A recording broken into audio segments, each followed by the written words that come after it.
세상이 돌아가는 이야기 그 첫 번째 시리즈. 중국 지금 바로 시작합니다. 오늘은 중국의 처참한 교육 실태에 대해서 알아보도록 합시다.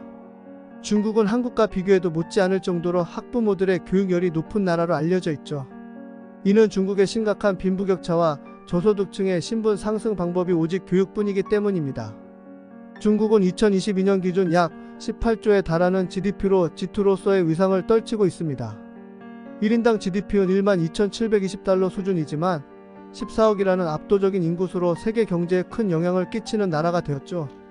1인당 GDP만 보면 한 달 평균 월급이 약 하나 146만원, 우리가 생각하는 중국의 물가를 감안하면 꽤 나쁘지 않은 것 같은데요.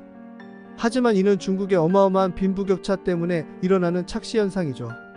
중국 인구의 42%, 약 6억 명의 인구는 월 평균 소득이 하나 약 19만원이며 중국 인구의 94%의 월 소득은 95만원 이하로 조사가 되었습니다. 이러한 상황에 집값은 몇 억을 호가하고 물가도 점점 높아지니 부모는 자식의 공부에 밖에 기댈 수가 없는 상황이죠. 그렇다면 저소득층도 공부만 열심히 하면 성공할 수 있을까요? 정말 그랬다면 중국은 이미 혹은 빠른 시일 내에 미국을 따라 잡았을 겁니다. 중국의 입시 경쟁은 초등학교 때부터 시작됩니다. 중학교 입학마저도 시험을 보고 들어가야 하죠. 성적이 미달이면 중졸마저 불가능합니다. 공부를 열심히 하면 되지 않냐 라고 할 수 있지만 현재 중국의 교육 방식은 매우 독특합니다. 선생님들이 수업을 하면 대다수의 저소득층의 아이들은 수업을 잘 따라가지 못합니다. 왜일까요? 중국의 선생님들은 학교에서 수업을 진행할 때 학생들이 선행학습이 되어 있는 것을 전제로 합니다. 학교에선 복습을 위주로 수업을 진행하죠. 그러면 학생들은 학원에서 예습을 해야 할까요? 아닙니다. 중국은 21년도부터 사교육을 금지했습니다. 예습을 가르치는 역할은 모두 학부모들이 해야 하죠.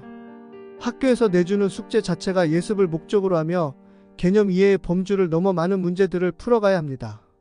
다음날 학교에 숙제를 제출을 하면 채점을 하고 많이 틀리면 학생은 교실에서, 학부모는 그룹 채팅에서 망신을 당해야 합니다. 몇 개를 틀렸는지 학생들, 학부모들 앞에서 다 공개를 하거든요.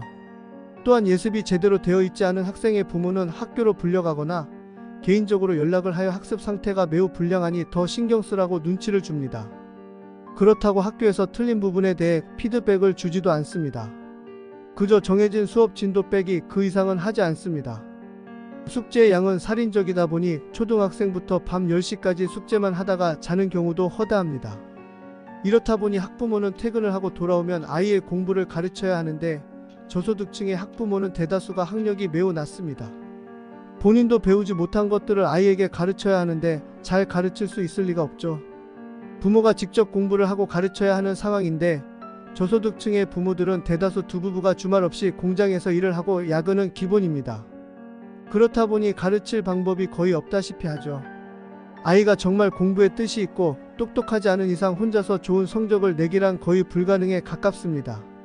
다른 문제들도 있습니다. 중국은 소위 말하는 촌지 문화가 아직도 존재합니다.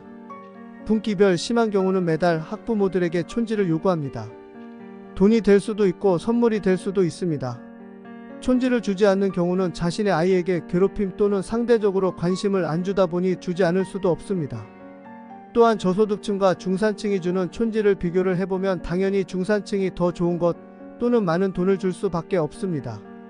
저소득층의 아이들은 자연스레 차별받게 되죠. 학군마저도 한몫합니다. 좋은 학군의 집은 당연히 높은 가격에 형성되어 있고 월세로 들어가는 경우는 좋은 학교에서 받아주지 않습니다.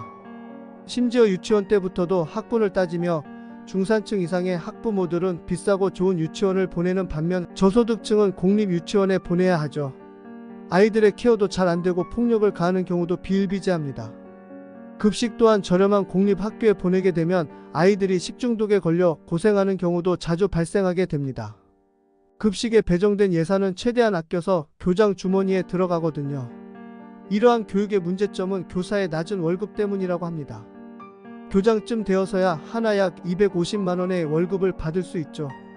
초임 교사의 월급이 약 85만원으로 시작하니 애들을 열심히 가르치기는 싫고 돈은 부족하니 학부모들에게 촌지를 받습니다. 또한 본인이 담임으로 있는 학급의 성적이 좋아야 인센티브를 받고 승진 기회가 생기니 부모들을 압박하여 성적을 올리게끔 합니다. 촌지도 상대적으로 적게 주는 저소득층의 아이들 때문에 평균 성적이 떨어지면 본인에게 타격이 생기니 폭언 또는 폭력을 가하죠. 신고해봤자 해당 선생만 징계받을 뿐 학교 내에서 다른 선생들에게 찍히게 되어 상황이 더 악화되니 부모는 신고도 할 수 없습니다. 이러한 악순환 속에 중국의 빈부격차는 점점 더 심해지게 됩니다. 세상이 돌아가는 이야기 첫 번째 시리즈 중국. 오늘은 여기서 마치겠습니다.